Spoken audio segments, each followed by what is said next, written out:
not to oppress them, not to kill them, not to beat them, not to intimidate them, not to make them live in fear. No, the government should be there to serve the people. That's what I'm saying. What these people should do is that they should. I believe that the time has come for Africa. Africa has suffered for so long. We have suffered for so long. Our people are dying. Our generation is dying. Where are my people? I'm not afraid. I am not fearing any man. I'm not worried about anything. I just want to do God's will. And yes, He has taken me over to the mountaintop. And He has surrounded me through cover. And I have seen the promised land. And I'm certain that we is addressed. Sina kifunguo. Dangerous in what way? People are suffering. People are dying. How are you addressing this? How is the government addressing this? People are dying. Watu wanakufa kwa sababu the government has become so inefficient. Kwa nini? Kwa nini tukue hivi? Who bewitched Africa? Who bewitched this nation? Ni nani alituroga? Ati viongozi wetu wao wanakaa mstarehe huko, watu wanaumia, watu wanakufa. This issue has never been addressed in this country for 60 years. We must stop being afraid. My people, fear destroys life. Fear inatu destroy. Uoga inatu destroy. Uoga ndio imetuweka watumwa katika nchi yetu.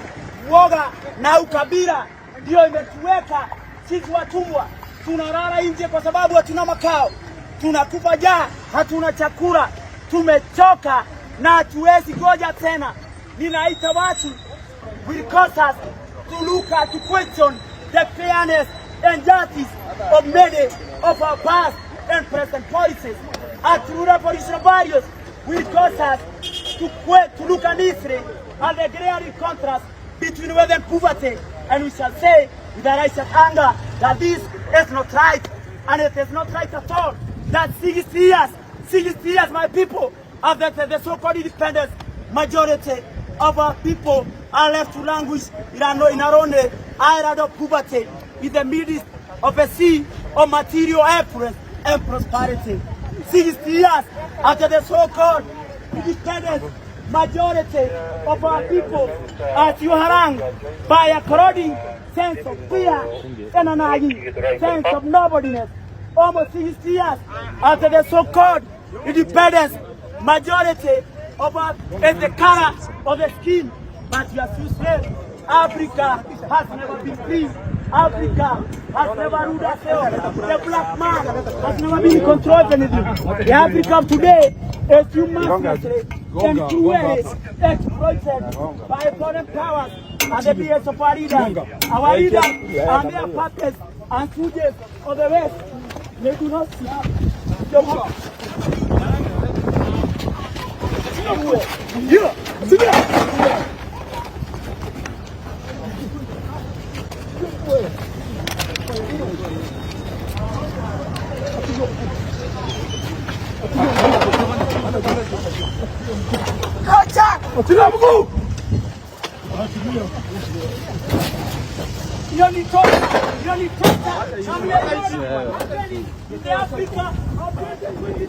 Africa, hiyo ni tocha.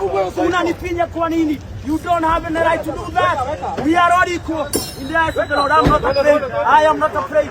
Give me death or give me freedom. I am ready to die for this country. I am ready to die for my people. I am ready to die for what they do and not.